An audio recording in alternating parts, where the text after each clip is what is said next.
Fala pessoal, tudo bom? Meio-dia em ponto aqui no Brasil. A gente entrando no ar para mais uma live de terças e quintas-feiras. Lembrando que hoje a nossa live é com o Ricardo Razucchi. Para quem não conhece o Ricardo, depois ele vai se apresentar melhor. Estou esperando ele entrar aqui. Mas o Ricardo é um dos maiores especialistas em finanças comportamentais. E eu sou um grande defensor que finanças comportamentais precisa ser pauta de debate. Tá? Inclusive, eu pedi para adicionar em todos os programas de graduação, de pós-graduação, perdão, do BBI, a disciplina Finanças Comportamentais. Eu acho que o momento que a gente atravessa, eu vi muita gente completamente perdido em termos de finanças pessoais, em termos de finanças comportamentais. Então, a gente pediu para adicionar essa disciplina. Vou entrar agora na nossa live. Ele vai se apresentar um pouquinho melhor para vocês. Legal? Então, mais uma vez, obrigado aí pela presença de todo mundo aqui. Estou vendo que cada vez mais a gente tem pessoas de forma constante aqui na nossa live de terças e quintas e o Ricardo está aí.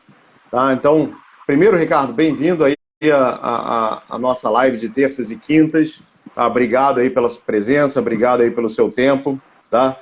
Ô, Rodrigo, vou explicar um pouco. Fala. tudo bem? Tá me ouvindo bem? Tudo. Estou te ouvindo perfeitamente, cara. Valeu. Legal. Queria só explicar um pouquinho como é que funciona a nossa live, tá? Desde o início aí dessa conturbada crise, a gente resolveu fazer essa live sempre terças e quintas. No início era para ajudar os empreendedores, as pessoas com dificuldades com ideias, tá? E depois a gente até evoluiu esse processo.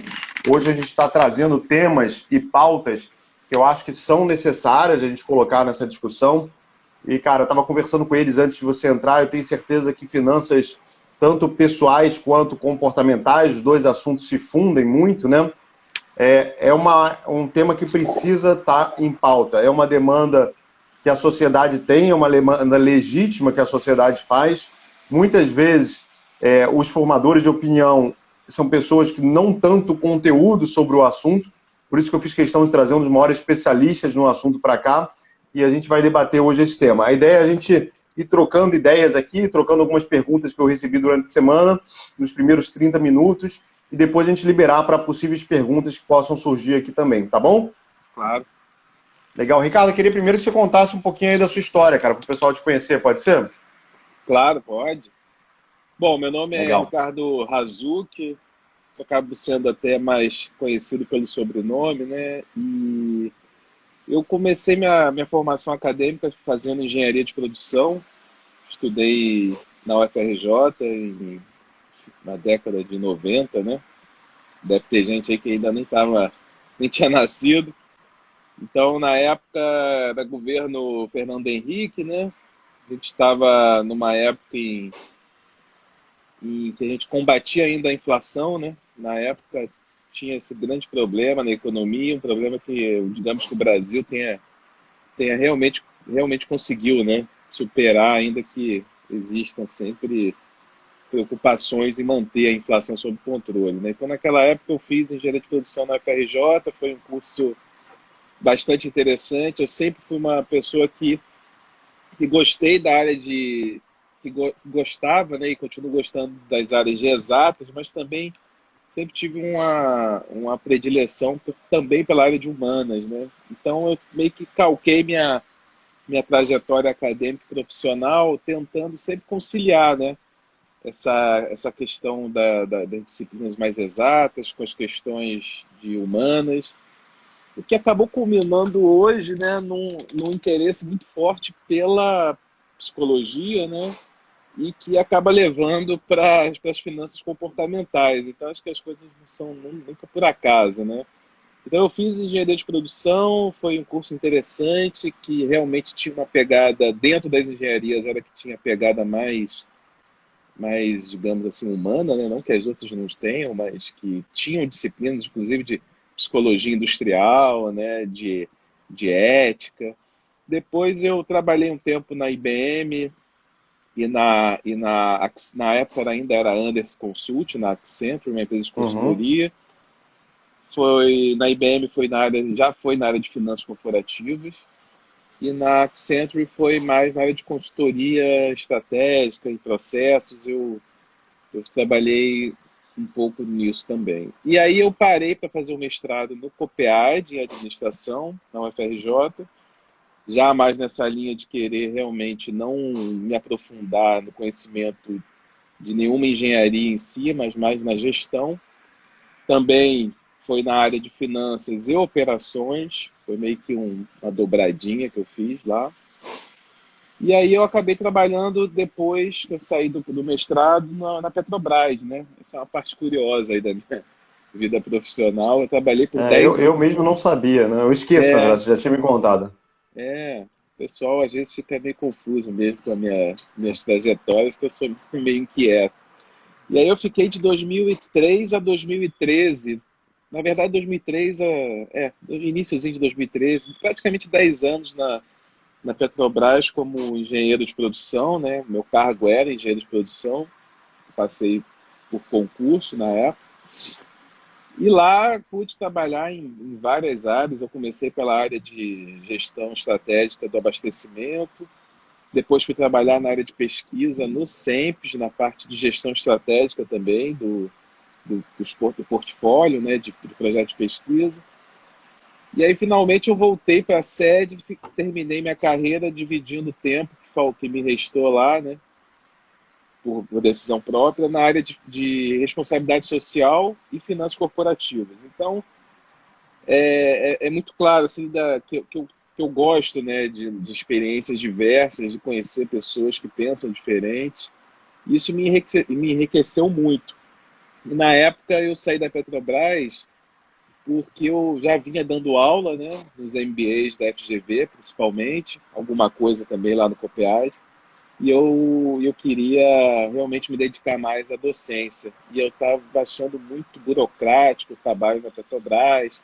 A empresa, na época, estava muito bem, né, tanto que quando eu saí, fui rotulado pela maioria das pessoas como maluco, De, né? de louco, né? Mas é bom esse título, cara. É, e uns anos depois, aí passou por uma alcunha mais gentil, mais cuidadosa aí, de visionário. Eu falei, não, não é nem maluco nem visionário, simplesmente eu queria me dedicar a algo que eu realmente gostava mais e que não dava mais para conciliar. Questão de tempo mesmo. Se eu pudesse, eu até tinha ficado na empresa, mas não tinha tempo. E aí acabou que eu fiquei na FGV por 5, 6 anos, de dedicação integral lá. Não integral porque eu dava aula em algumas outras instituições, mas era meu principal ganha-pão, vamos dizer assim. E aí eu pude desenvolver muitas habilidades, né, de docência, principalmente nas disciplinas de finanças corporativas como um todo, né? Então, desde matemática financeira, passando por contabilidade gerencial, gestão orçamentária. E aí, depois de um tempo, o que me chamou a atenção era justamente a deficiência que se tinha na teoria, né, de finanças, no sentido de deixar de lado a parte comportamental, né, do ser humano, né? Que aí eu acho que é quando a gente chega finalmente, aí depois dessa introdução meio extensa que eu fiz, mas a gente chega no agora aqui, onde a gente está. A questão de se privilegiar muito modelos, né, matemáticos que tem uma história na economia, né, modelos matemáticos baseados em premissas muito racionais e que para modelos são excelentes, né, para modelar são excelentes, mas para prever ou para procurar entender melhor o comportamento dos mercados financeiros, né, principalmente, não, eles são muito falhos, né? Então, de fato, talvez seja melhor tê-los do que não ter nada. Mas a gente já passou dessa fase, né? De melhor tê-los do que não ter nada. Acho que agora a gente está na fase de, não, vamos agora dar um passo além. E aí existe todo o trabalho do Kahneman, né, principalmente, eu acho que é a principal referência na área de psicologia, mas que chamou a atenção para a psicologia cognitiva, meio que deixando a psicologia behaviorista não ultrapassada, mas um pouco fora de foco, né? Então a gente Legal. pode dizer que a economia utilitarista, né, a teoria da utilidade racional, ela encontrou na psicologia behaviorista um ponto de apoio, da mesma forma que agora as finanças, né, e a economia comportamental está encontrando na psicologia cognitiva um grande aliado para seguir adiante. Perfeito, cara. Cara, primeiro puxando alguns ganchos aí do que você falou, uma coisa que eu valorizo muito, eu também sou engenheiro de produção, para quem não sabe, tá? Mas é uma coisa que eu quase não falo, tá, Ricardo? Eu acho que eu fiz engenharia, mas eu não me considero engenheiro. E eu sempre mergulhei muito a fundo, eu sempre gostei muito de psicologia, tá? Então tive uma onda muito forte, eu acho que eu estudei durante 10 anos por conta própria, psicologia. Depois eu vi uma necessidade e muito funda de começar a estudar até medicina mesmo dentro do processo de julgamento tomar decisão, tá? Para ver como as nossas decisões muitas vezes são decisões influenciadas por processos neurocomportamentais, tá? Então, é uma coisa que eu estudei muito nos últimos 3 anos. E, cara, a nossa conversa offline, que a gente estava dentro todo dia, nos últimos meses comecei a voltar muito para estudar filosofia, tá? Que eu vi que as questões de filosofia são as mesmas, desde É, Platão, Aristóteles, né? E a gente está essa parte discutindo aí eu acabei omitindo, mas depois eu vou falar da minha questão com a filosofia. e a gente está discutindo a mesma coisa. Então, eu acho muito legal isso, tá? Eu acho que isso enriquece muito o debate. Isso pode ser muito útil para a sociedade na formação de novos modelos, tá? Queria que a gente começasse a falar um pouco da abordagem um pouco mais prática desse mundo, né? Porque quando a gente fala muito, unir a filosofia, unir a psicologia com a arte da engenharia, que é a arte dos números mesmo, tá? E eu falo que a matemática é a linguagem básica do mundo, tá? Eu defendo que a matemática está na frente da literatura, porque o mundo foi escrito com números e não com letras. Então, uma tese um pouco polêmica minha, mas eu defendo muito ela. E, cara, queria que você falasse um pouco dos principais erros, tá, do ser humano genérico em termos de finanças pessoais e finanças comportamentais. Como os vieses, como os preconceitos, como os modelos pré-estabelecidos podem fazer a gente errar, tá? Eu vou dar um exemplo prático, tá? Eu invisto há 15 anos, 15 não, até um pouco mais, né? 18 anos no mercado financeiro. Eu comecei a investir no mercado financeiro como todo mundo começa, né? Como especulador, tá? Tentando comprar as ações em baixo para vender em alta, até que sofri o primeiro crash. Estou falando que o pessoal aí está o primeiro crash deles, eu acho que estou no terceiro, né? E a gente tá, você então aí, com certeza um pouquinho mais experiente, já passou por algumas crises maiores do que eu já passei, inclusive lá a 99, né, com um câmbio flutuante, foi uma coisa que eu não peguei, não era, estava na fase adulta, mas com certeza você já pegou. E, cara, eu mudei o meu perfil de investimento, tá? Hoje eu invisto, por exemplo, pensando na cabeça de investidor mesmo de empresas. Então, eu compro empresas e não compro ações, tá? E com isso, um momento como esse é um momento que eu fico até feliz em termos de investimento, porque abre uma janela de possibilidade para eu comprar ações de empresas que eu acredito, empresas que têm tudo para sair bem desse cenário, que estão numa verdadeira promoção, tá? E, cara, eu vejo ao contrário, muita gente que entrou agora no mundo dos investimentos sofrendo com aquele efeito que a gente chama de efeito manada, né? Com um efeito bastante difundido para a gente, mas que muita gente acaba entrando nisso também. O que é o efeito manada? Só para quem está assistindo a gente. Cara, os bois começam a correr, você corre atrás e não sabe nem porque está correndo. Né? Então, o efeito manada faz todo mundo comprar quando todo mundo está comprando e todo mundo está vender quando todo mundo está vendendo. E faz muita gente ter prejuízo nessas operações, porque quando o mundo está comprando, os ativos estão caros. Quando todo mundo está saindo, os ativos estão se desvalorizando. Então, a pessoa sempre sai e entra nessa manada e acaba se prejudicando, tá? Então, eu queria que você falasse um pouquinho sobre esses viés comportamentais, tá? Os principais erros em termos de finanças pessoais, em termos de finanças comportamentais, principalmente atrelado a esse momento. Pode ser? Claro, claro. O efeito manada é o mais clássico de É todos, né? mais clássico, sim. Hoje, se você pegar um livro de finanças comportamentais, depois eu vou sugerir alguns, até que não são muito conhecidos, mas são bons livros. Você tem lá, você vai listar 10, 11, 15, vai meio que ao gosto, né, do autor, mas pelo menos uns 10 vieses comportamentais vão aparecer. De uma maneira geral, todos eles têm uma característica em comum, que é você, como ser humano, né, a sua mente, né? Aí entra a questão que você falou, né? Da medicina, da psicologia, por isso que essa área tem crescido muito, é entender os mecanismos cerebrais, né? E sair do achismo, é você saber e ler ali, entender a mente funciona de maneiras diferentes, dependendo de como você aborda certos problemas e em que situação você se encontra, né? Então, aquele livro do Rápido e Devagar, do Kahneman, é clássico para entender isso. É um livro que eu recomendo para qualquer pessoa, de qualquer área, para entender minimamente como funciona a mente humana. Ele é psicólogo, né? Ele é de psicologia, né? Da área de psicologia. Mas ele pega várias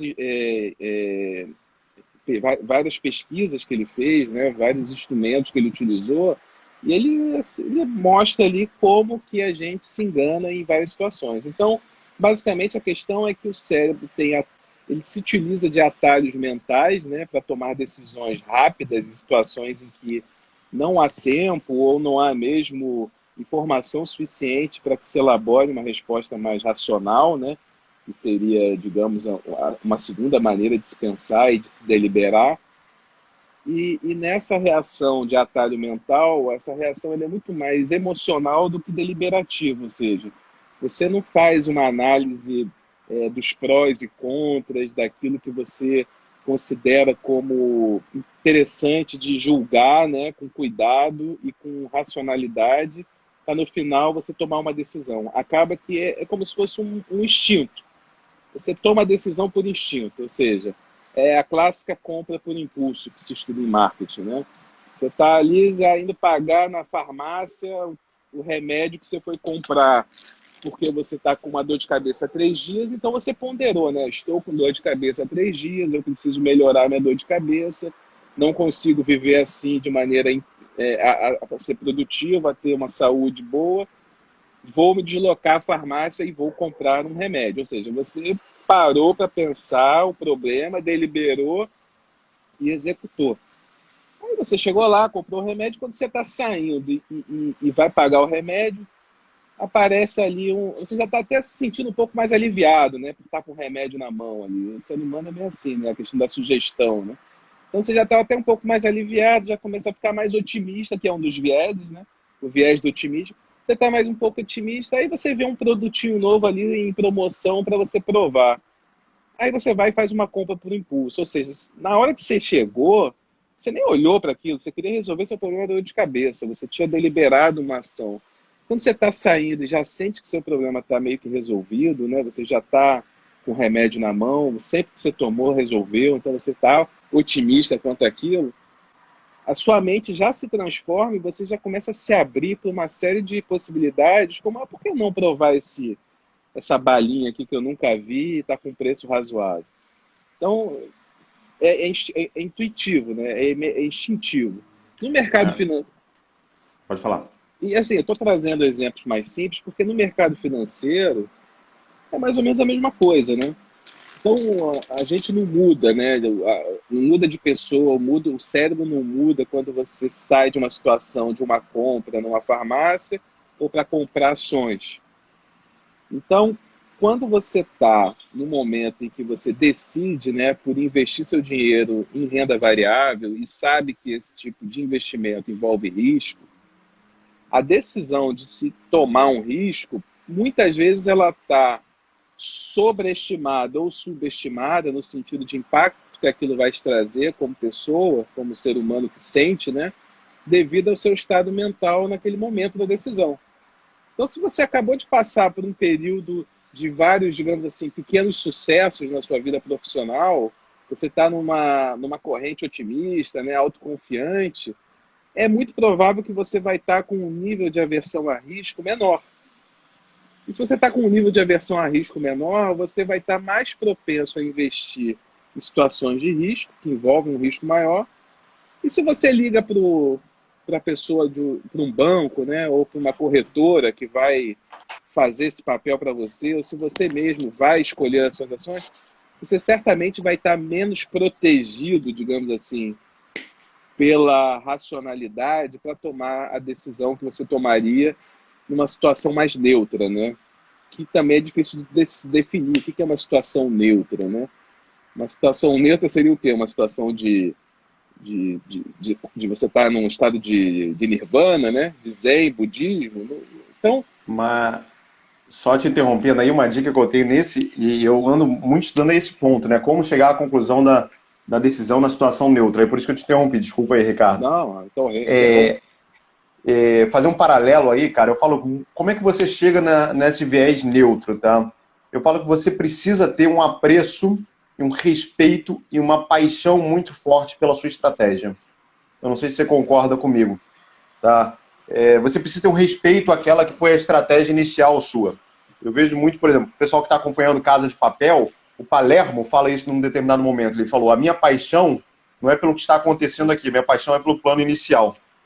Tá? Não é você ser burro também e ser limitado ao plano inicial, mas você precisa lembrar qual era a estratégia inicial. Tá? Eu conversei isso com um grande amigo meu, que ele investe com um perfil muito parecido comigo, só que ele está num momento muito tenso de vida. Ele está com um filho um novo, ele está com a esposa recém-operada, então assim, ele está num momento difícil de vida e isso influencia o poder de julgamento de tomar a decisão dele. Tá? Ele investe igual a mim. Então, por exemplo, eu falei que eu invisto como uma visão de investidor. Tá? Então, por exemplo, eu só compro ações que rendem dividendos. Não sei se o pessoal que está escutando a gente sabe o que são dividendos. Então, sei lá, eu comprei Vale, né? Então, Vale vai lá. E a Vale, todo ano, o que ela faz? Ela me paga, né, parte dos lucros dela.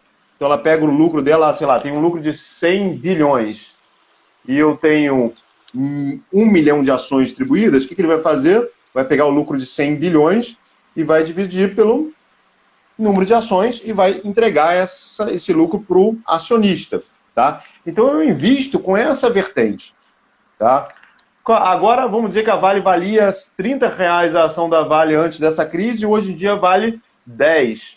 Tá? Caiu por um terço. Cara, para mim isso não interessa se ela caiu muito. Por quê? Se ela continuar operando da forma que ela operava antes e continuar dando esse lucro, ela vai distribuir o mesmo volume de dividendo por ações. Ou seja, seria até um cenário, em vez de eu esperar e vender, é um cenário que eu começo a pensar em comprar. Porque se eu comprar a ação a R$ 10, o dividendos que equivalia a 5% do preço da ação, agora está valendo 15% do preço da ação. Ou seja, eu consigo retirar mais dividendos sobre esse cenário. Aí foi com o meu amigo, estava desesperado, falou: cara, vou vender, vou liquidar minha carteira. Eu falei: cara, deixa eu analisar a sua carteira. Por exemplo, ele tinha na carteira dele uma série de empresas que vão ser pouco ou quase não afetadas por esse processo. Por exemplo, ele tinha Drogazil. Eu falei: pô, cara, a Drogazil está caindo por desespero do mercado, mas ao contrário, ela vai dar mais lucro do que deu com certeza no ano passado, em virtude dessa zoeira toda que está acontecendo. Então, assim, uma coisa que eu falo que o investidor e que a pessoa, em termos de finanças, deve pensar em termos de comportamento é definir muito bem, em períodos calmos, qual é a sua estratégia. Tá? E depois ser fiel àquela estratégia original. Tá? Eu sempre falo, assim, só complementando, né, a gente tem uma raiz parecida aí, Razu. Razu que é de família árabe, né? É libanês. Libanesa. Eu sou de família judia. Os árabes e os judeus compartilham muito da sua história, né? E a gente sempre fala nas famílias judias que os judeus têm há 2.000 anos a mesma estratégia de investimento, né? Um terço em empresas, um terço em terra e outro terço em dinheiro, né? E, cara, é uma estratégia que todo momento de crise, as famílias judias, no caso, cara, a minha raiz judia é fraca, porque os meus avós eram, hoje em dia não somos mais, mas sempre surge esse mantra. Cara, essa estratégia original. Essa é a estratégia original. Então, assim, acho que vale muito a pena a gente... Uma das maneiras de tirar essa influência emocional é pensar o seguinte: cara, quando eu defini minha estratégia, qual era o meu plano? Tá? Cara, se o meu plano era acumular patrimônio para gerar dividendo, para eu pensar numa aposentadoria tranquila, cara, essa crise para mim é até uma boa oportunidade de comprar. É lógico que é ruim falar que é uma boa oportunidade, um momento triste, como a gente está vivenciando, mas em termos financeiros pode ser um bom momento. Então, assim, sempre tenha uma estratégia, né? Parece aquele... Alice, é verdade, cara. O gato da Alice pergunta: para onde eu vou? A Alice pergunta pro gato: para onde eu vou? Ele pergunta: para onde você quer ir? Ela: não sei. Então segue qualquer caminho. É a mesma coisa nas finanças, mas pode complementar aí, Razu, desculpa interromper. Não, eu acho que isso que você está falando é importantíssimo, porque volta à questão do planejamento financeiro, pessoal, né, que você falou no início.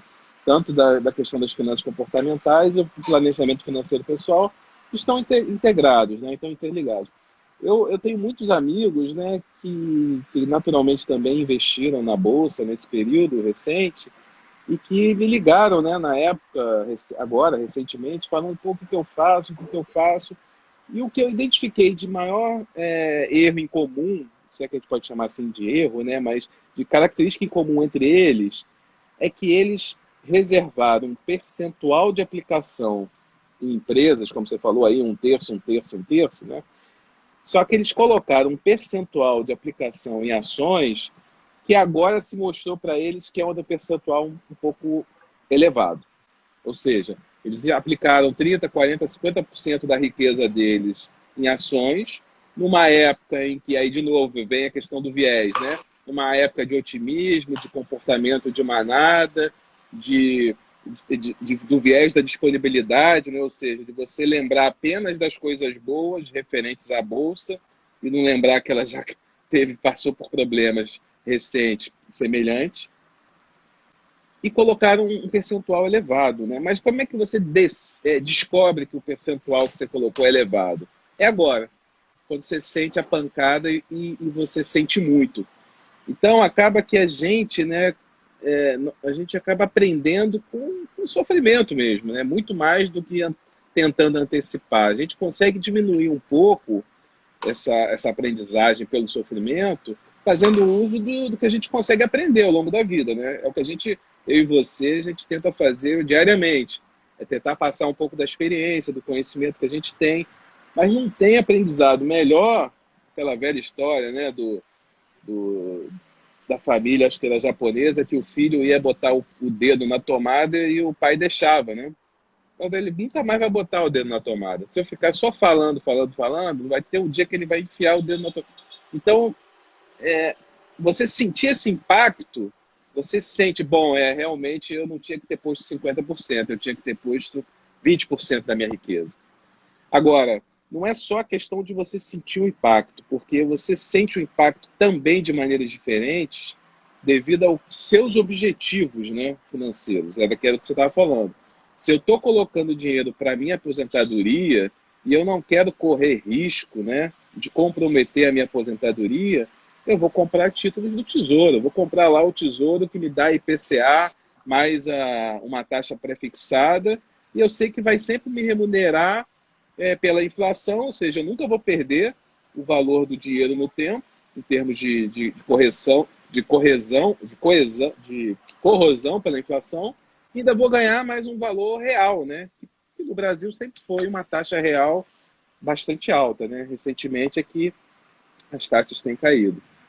Então, assim, o planejamento financeiro, ele como todo planejamento, ele, como você falou, tem os seus objetivos estratégicos, né?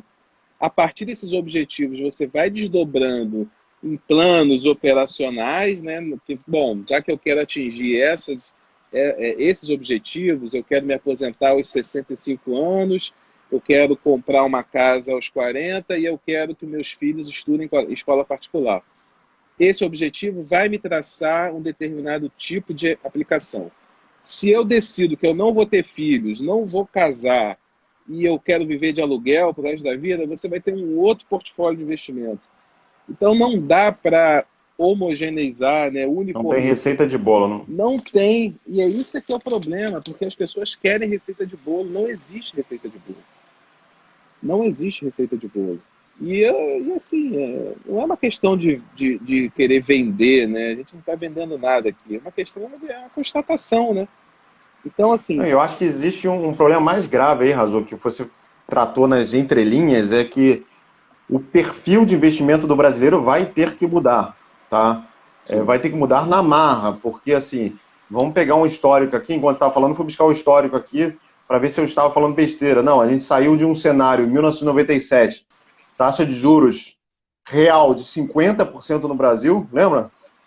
Fernando Henrique, sim, durante a sim. crise, 50% de taxa de juros.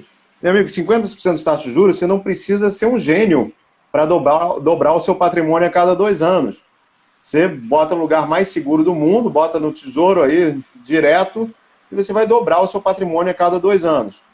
Cara, a gente foi para um cenário um pouco mais factível, tá? A gente passou aí governo Dilma, governo Temer, com uma taxa de juros em torno de 10%, 8% real ao ano, e a gente vai chegar num cenário inimaginável, né, para quem tem um pouco mais de experiência, Tá? Um cenário que eu nunca imaginei passar no Brasil, que é o cenário de juros negativos. Tá? Já gente começa a te falar de juros negativos esse ano no Brasil, ou seja, se você investir em cenários conservadores, você vai estar perdendo dinheiro no final do ano. Então, o brasileiro vai passar a ter que investir no setor produtivo. Vai ter que começar a tentar investir de forma mais inteligente. E, nesse momento, a gente precisa correr atrás do rabo em torno de educação financeira. Não adianta. Sim, sim. Tá? Eu acho que aí são dois movimentos. Primeiro, o brasileiro vai precisar fugir do banco de varejo. Não sei se você concorda comigo. 90% dos brasileiros investe ainda em banco de varejo, que não faz o menor sentido. O banco de varejo não foi criado para isso. Itaú, Bradesco, Banco do Brasil não foi criado para você investir lá. Foi criado para você poder circular o dinheiro, tá? Para você poder ter aquele dinheiro para circular, para fazer compras, para poder fazer negócios. E, cara, o brasileiro primeiro vai ter que partir para o banco de investimento. Ele tem que saber o que é um banco de investimento, tem que saber o que é uma corretora. E, segundo, precisa entender de novos produtos. Como é que você vê esse movimento? Vê que as pessoas estão se preparando, ou as pessoas não perceberam ainda isso? E mais, como as empresas vão reagir a isso, tá? Porque num cenário de juros negativos, isso muda o comportamento das microempresas também, né? Na verdade, o que eu sinto é que as pessoas agora elas se encontram num dilema, né? Porque elas já perceberam isso no passado muito recente, ou seja, há um ano, elas já perceberam quando no governo atual, né, as taxas foram já sendo reduzidas. É bom também chamar atenção para um detalhe aí, apenas um parênteses, a diferença entre a taxa nominal e a taxa real, né, de juros. Então, a taxa Selic informada é uma taxa nominal. Se você descontar a inflação projetada para o período da sua aplicação, você chega numa taxa real. Essa taxa real, ela sempre foi uma das maiores no Brasil, no mundo, né? A taxa Selic brasileira real, já descontada a inflação. O que isso quer dizer? Isso quer dizer que, para qualquer pessoa no mundo que conheça de Brasil, que entenda de Brasil, é interessante, né, emprestar dinheiro para o governo. Porque é uma taxa que, tudo bem, tem um risco cambial, tal, mas é uma taxa que remunera muito acima da média do mercado. Para quem mora aqui no Brasil, que não tem um risco cambial, não tem nem o que pensar, né? Como você falou, 50, 40, 30, 20, qualquer taxa acima de 10% ao ano real é maior do que qualquer outro título que não ofereça risco no mundo. Então, tradicionalmente, as famílias, né, o pessoal gosta de falar assim, né, as famílias brasileiras sempre investiram nisso, poupança, fundo DI, porque a rentabilidade era mais do que suficiente. Eu lembro na época do Collor, né, um pouco antes do Collor, meus pais sempre foram classe média, eles botavam um dinheirinho na poupança, a caderneta de poupança, e estava ótimo, estava excelente. Então, mas voltando para o agora, né?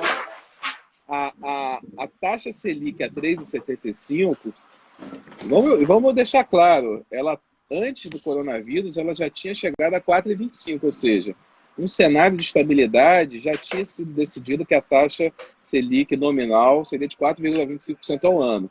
E ela já vinha caindo. Então, quando ela estava caindo, houve essa migração das pessoas que estavam acostumados a ter o seu dinheirinho rendendo bem, emprestando para o governo, e falam, pô, agora não está rendendo nada. O que eu vou fazer com esse dinheiro? E como a Bolsa estava bombando, muita gente migrou direto para a Bolsa. E como por um tempo a Bolsa continuou dando resultado, o pessoal achou, bom, achei a solução, né? Saí dos títulos do governo, fui para a Bolsa. Por que eu fiquei tanto tempo fora da Bolsa? Né? Chegou a pergunta que era feita era essa. E a resposta foi dada agora. Por que eu fiquei tanto tempo fora da Bolsa? Porque a Bolsa não dá ganhos garantidos, né? Ela tem perdas. E as pessoas esqueceram disso. Esqueceram é o quê? É serem influenciadas pelos vieses, né? Pelos viés de otimismo, de disponibilidade, de representatividade.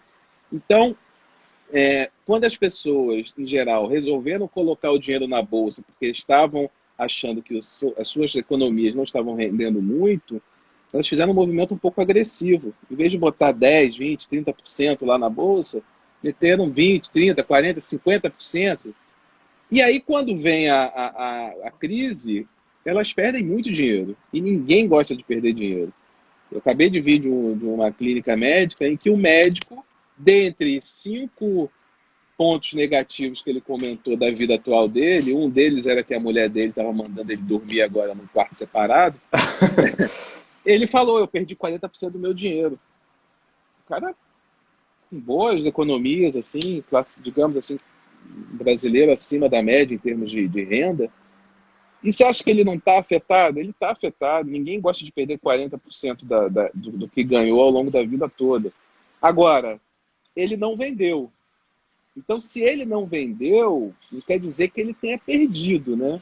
Momentaneamente, ele não Os realizou. ativos dele valem menos, né? Os ativos valem menos. Em geral, só para fechar, tá, Rodrigo? Em geral, o que está consensuado entre qualquer pessoa que entende um pouco de mercado financeiro é que o mercado vai voltar, né? As coisas vão melhorar, vai subir de novo, a Bovespa vai voltar de novo. O problema é que esse novo vírus gerou um nível de incerteza tão grande, porque a gente não consegue atribuir probabilidades, né, a situações novas, então não é risco, é incerteza. É um nível de incerteza tão grande que cada um atribui a sua probabilidade. E quando cada um atribui Saiu e aí. bate no mercado, é gigantesca. E quando as ações começam a cair, aí entra o efeito de manada que você começou, né, o papo, e vai todo mundo junto para o buraco. Isso não quer dizer que não vai voltar. Então, eu não recomendo para as pessoas que pensaram estrategicamente, né, como você falou, não recomendo a venda. Não tô dizendo que é uma garantia, né? Mas eu não venderia se eu não estivesse muito fora de um certo plano de investimento que eu tenha feito há meses atrás. Legal. Eu vou sintetizar, já que a gente está chegando nos 40 minutos, aqui vou trazer algumas perguntas e vou sintetizar um pouquinho, posso? Primeiro aí, Pode, um claro. abraço aí, o Lelo aí do Estúdio. Eu falei muito do Estúdio na outra live, aí o Barco Mais Admiro mandou aqui, falou que tem que aprender tudo. O Bartolomeu falou que é leigo em investimentos, caminho ao estudo, quais literaturas, eu vou falar um pouquinho também. O Bartolomeu também que falou que a família dele sempre falou que a alternativa mais segura era a poupança. E o Rafael Espínola, meu primo aí, né, falou que ao meu ver o principal problema é não fazer a separação aí do bolo, né? E, cara, eu queria explicar um pouquinho da minha visão sobre investimentos, tá? Depois, se quiser, você me complementa. Pode ser, Razuki? Cara, para quem quiser começar a Claro. entender um pouco da cabeça que eu acredito muito, eu recomendo que leia um livro que é básico, tá? Que é o Pai Rico, Pai Pobre. Cara, eu acho que isso a gente começa a entender um pouco como é que funciona alguns conceitos básicos de riqueza, tá? E aí, cara, eu vou desenhar aqui para ficar mais fácil para o público que está assistindo a gente, tá? Primeira coisa que eu falo é que existe a cabeça de quem foi preparado para atingir a independência financeira e para quem foi preparado para não atingir a independência financeira. Eu posso dar certeza que 90% dos nossos pessoas que estão assistindo foram preparadas para não atingir a independência financeira. E aí, quando eu falo em independência financeira, a primeira coisa que a gente precisa entender é que independência financeira não é ser rico, tá? Você pode ter 1 bilhão na conta e não ser independente financeiramente, tá? Independente financeiramente é se você não precisar da sua venda de horas para ter o mesmo padrão de vida que você tem hoje em dia, tá? Eu não preciso vender a minha hora para eu ter o mesmo padrão de vida que eu tenho hoje em dia, tá? Eu posso parar de trabalhar e continuar a ter o mesmo padrão de vida. Esse é a independência financeira. E uma coisa, para a gente conseguir atingir a independência financeira, a gente precisa entender alguns conceitos básicos. Primeiro conceito, o que é um ativo. Segundo conceito, o que é um passivo. Terceiro, o que é uma receita. E por último, o que é uma despesa. Tá? As pessoas não têm conhecimento disso. Tá? O que é o ativo, gente? O ativo é tudo aquilo que põe dinheiro no final do mês na nossa conta corrente. Tudo aquilo que põe dinheiro. Passivo é tudo aquilo que tira dinheiro da nossa conta corrente. Despesa é tudo, a receita é tudo aquilo que entra, despesa é tudo aquilo que sai. As pessoas são setadas para atingir um ciclo que elas nunca atingem a independência financeira. Por quê? Porque todo mundo começa a sua carreira ganhando o quê? Ganhando uma receita, né? Você é estagiário, você é analista, você ganha uma receita. E essa receita no começo ela não é suficiente, por quê? Não é suficiente nem para pagar seus custos.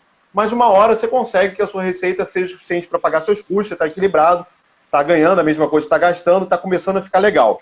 E aí você recebe uma promoção, tá? Você recebe uma promoção, você vira gerente. Ou seja, a sua receita começa a ser maior do que as suas despesas. E aí sobra dinheiro. Só que nesse momento você começa a cometer o primeiro erro. Quando sobra dinheiro, muita gente começa a comprar passivos achando que são ativos. Por exemplo, você compra um carro zero.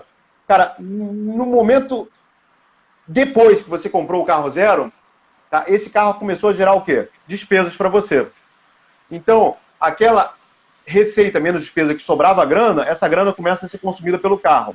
E você começa a entrar num desespero. Pô, vou ter que trabalhar mais, porque agora eu tenho mais despesas. E aí você consegue uma nova promoção, consegue um novo emprego melhor. E aí quando você consegue um novo emprego melhor, o que você fala? Pô, agora eu mereço, pô, mudar de apartamento, eu mereço comprar um apartamento. Então o cara compra apartamento, está recheando a coluna dele de passivos. Ou seja, gera mais despesas e ele vai entrando nesse ciclo a vida toda.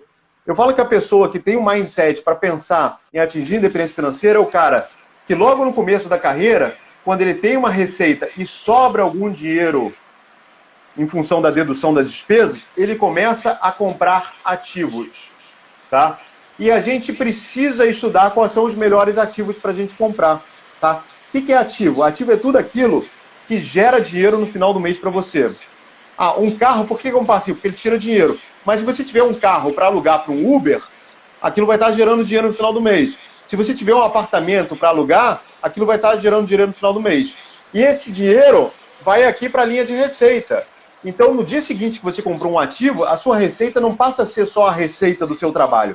Passa a ser a receita do seu trabalho mais o quê? Mais a receita dos seus ativos. Eu falo que o ativo funciona como se fosse um gnomo que trabalha para você e coloca dinheiro no final do mês no seu bolso. Tá? A equação da verdadeira riqueza está quando toda a receita vinda dos seus ativos é suficiente para pagar todas as suas despesas. Você não precisa de receita vindo do seu trabalho. Tá? E o que a gente precisa agora, no momento que a gente atravessa de país, tá? No momento de taxas de juros baixos, é descobrir quais ativos fazem sentido para o meu perfil de risco. Tá? Então, por exemplo, a ação que a gente falou tanto aí é um dos ativos. Por exemplo, você pode comprar ação que rende dividendos. A ação que rende dividendos é aquela ação que coloca dinheiro no seu bolso, distribui lucro, independente do valor que ela está. Mas tem outros ativos também. Por exemplo, muita gente está investindo agora em fundo imobiliário. Fundo imobiliário, para quem não conhece, é como, em vez de você comprar um apartamento, você compra uma fração milesimal daquele prédio e você recebe um aluguel no final do mês como se fosse o proprietário daquela fração de milésimo daquele prédio. Tá? Então tem inúmeras possibilidades de ativos, e aí o que eu recomendo fortemente é que as pessoas investiguem quais são os ativos ideais para o seu perfil de risco. Por exemplo, eu quando larguei a carreira executiva, quando larguei o IEG, eu falei, cara, eu não quero mais seguir na carreira executiva, eu não quero ficar executivo na frente de um negócio. Eu comecei a investir em empresas. Tá? Eu mapeio 4 empresas por ano, tá? Startups, que eu coloco dinheiro. Então, uma delas, por exemplo, é o Witseed, que eu postei hoje, é uma empresa de tecnologia e educação. Outras é o BBI, tá? Outra é uma empresa ambiental. Então, assim, existe uma série de ativos, tá? Que você pode estudar e que coloque dinheiro no seu bolso. O desafio do brasileiro a partir de agora é descobrir quais ativos eu devo colocar o meu dinheiro. E mais ainda, sair daquele viés muito que a gente tem conservador de comprar passivos achando que a gente está comprando ativos. Então, dica de leitura que o pessoal pediu. Primeira dica, se quiser mudar o mindset, com certeza é o Pai Rico, Pai Pobre, que eu acho que mudou a forma, na verdade, ele nada mais é do que ele botou o óbvio escrito, mas mudou a forma de muita gente pensar seus investimentos. Desculpa, falei muito aí, Razu, mas concorda aí comigo, cara? Sim, sim. Eu acho que assim, esses livros, eles são muito bons para uma introdução, né? Eu diria que assim, para vocês não ficarem restritos a eles. Vão um pouquinho além, peguem depois que vocês já estiverem mais familiarizados com esses conceitos, peguem um livro de introdução à contabilidade, porque ali vocês vão entender os conceitos desses termos.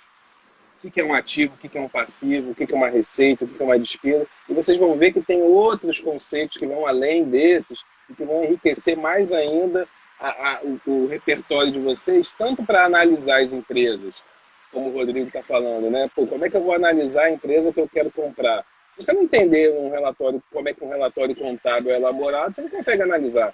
A não ser que seja uma super startup que mal começou, tudo bem, ela não tem resultado nenhum.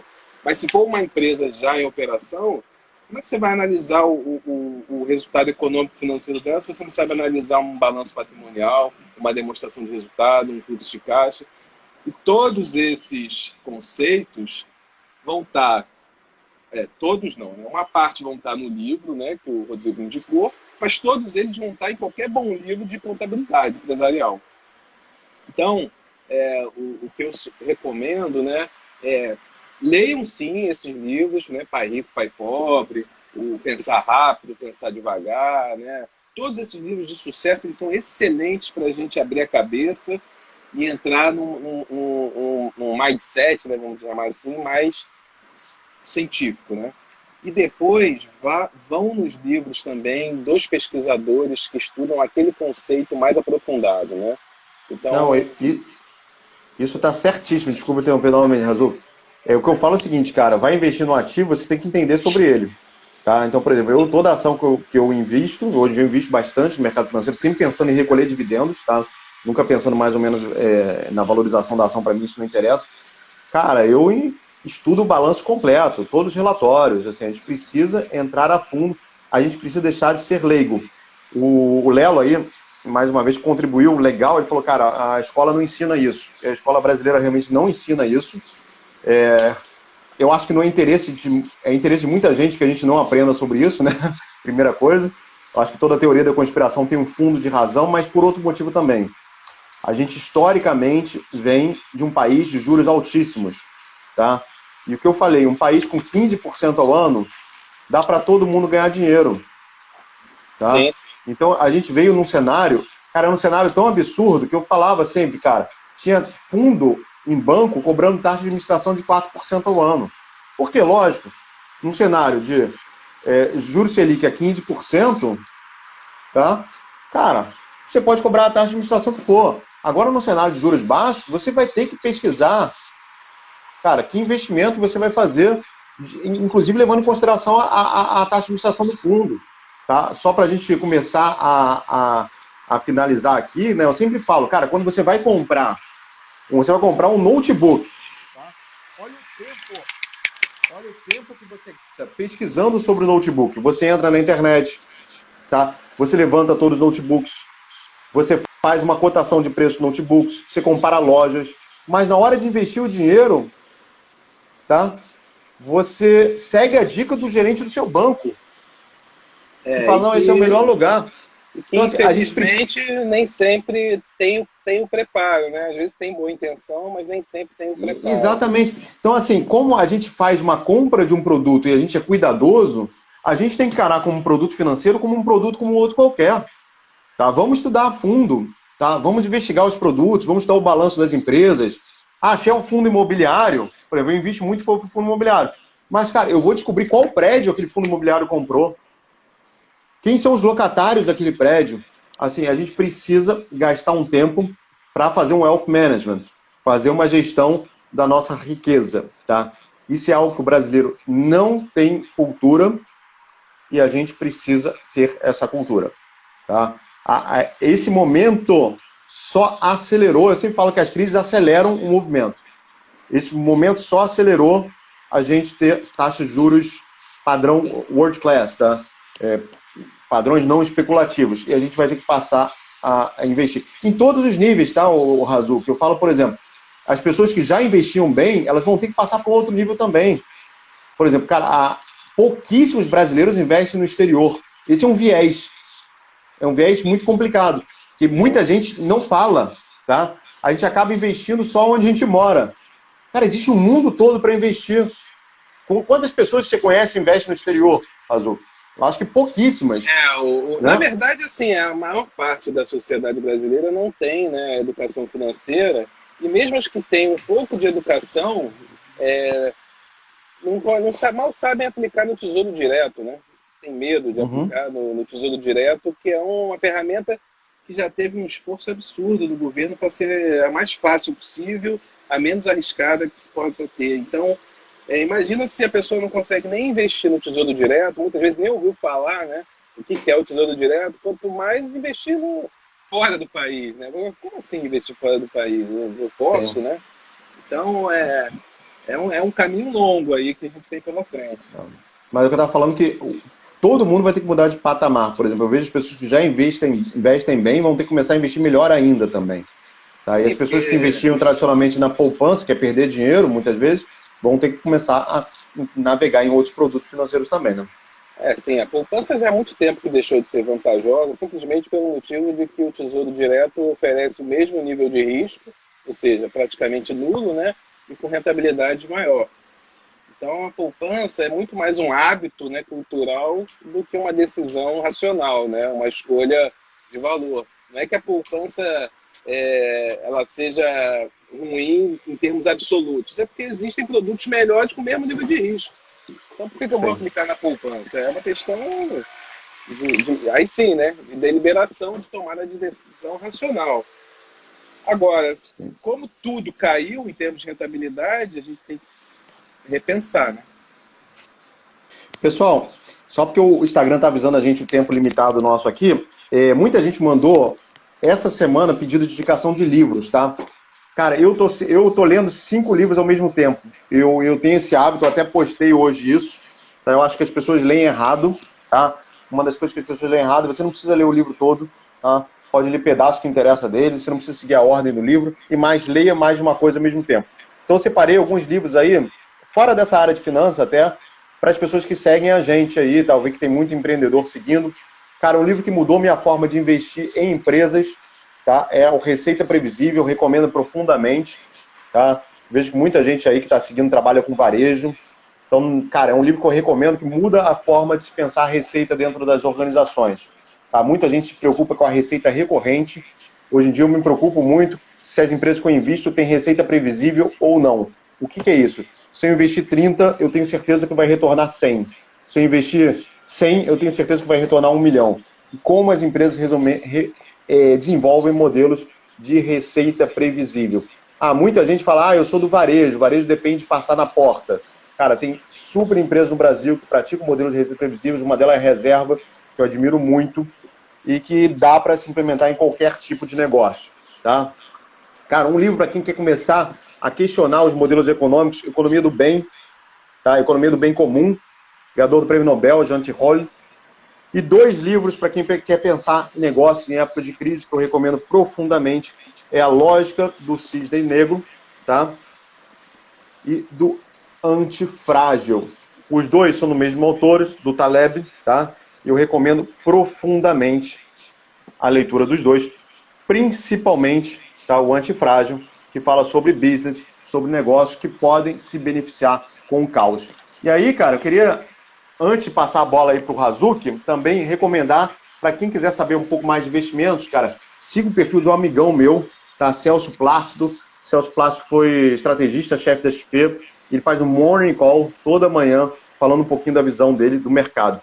Eu queria deixar esse final aí de conversa aí, Ricardo, para você ficar livre para também fazer suas indicações de livro, de Instagrams para poder seguir, coisa do tipo. Pode ser? Pode, pode. Em termos assim desses livros mais tradicionais, né, de introdução à contabilidade, de análise, demonstrações contábeis, tem vários, né, que são muito bons. Então, não sei se eu gostaria de definir algum, mas qualquer livro que esteja atualizado, tem o do Marion, né, que é tradicional de contabilidade, tem o do pessoal lá da FGV, do da Silva, de análise de demonstrações contábeis, tem do Ricardo também lá da FGV. Eu prefiro depois passar para você, Rodrigo, uma lista, e aí você passa para o pessoal aí. Eu acho que fica melhor de eu organizar direitinho. Mas fora esses livros mais tradicionais, tem 2 livros que eu li recentemente. Na verdade, eu reli, inclusive, né? Um que eu até comentei com você, um que é do Dan Ariely, que é o Previsivelmente Irracional. É um livro bem Muito bom. interessante para finanças comportamentais. Então é Dan, Ariely, Previsivelmente Irracional. Nacional, perfeito. E tem um do Júlio Lobão, que é de finanças comportamentais, que eu acho que em termos de finanças comportamentais ele é bem completo e está à venda, porque tem um do pessoal lá do Copead, até do grande amigo meu, o Cláudio Barbedo, não sei se você conhece o livro deles esgotou e a editora não está vendendo. Então eu recomendaria esse livro também, de finanças comportamentais, do Cláudio Barbedo, da editora Copead, né, lá do pessoal do Copead, mas ele não está à venda, então esse é difícil de ver. O outro, de finanças comportamentais, do Júlio Lobão, na Amazon você encontra, no Kindle, inclusive, e é preço muito barato, né? Então, esses livros são interessantes para começar a navegar por esses mares, né? Legal, show. Ricardo, queria então agradecer a presença aí sua, o seu tempo, cara. O Ricardo vai estar na nossa pós-graduação a partir de agora como professor de finanças comportamentais, né? E, cara, vou anunciar que terça-feira que vem a nossa live vai ser com o Gustavo Teixeira. Gustavo Teixeira é um dos maiores psiquiatras brasileiros, fundador do CBI of Miami. Tá? Vai falar um pouco sobre educação, vai falar um pouco sobre internacionalização de negócios, vai falar um pouco sobre montagem e prototipagem de negócio em época de crise. Então vai ser algo bastante interessante a se trabalhar. Legal? Ricardo, brigadão aí pelo seu tempo, cara. Quem não segue, sigam o Ricardo lá.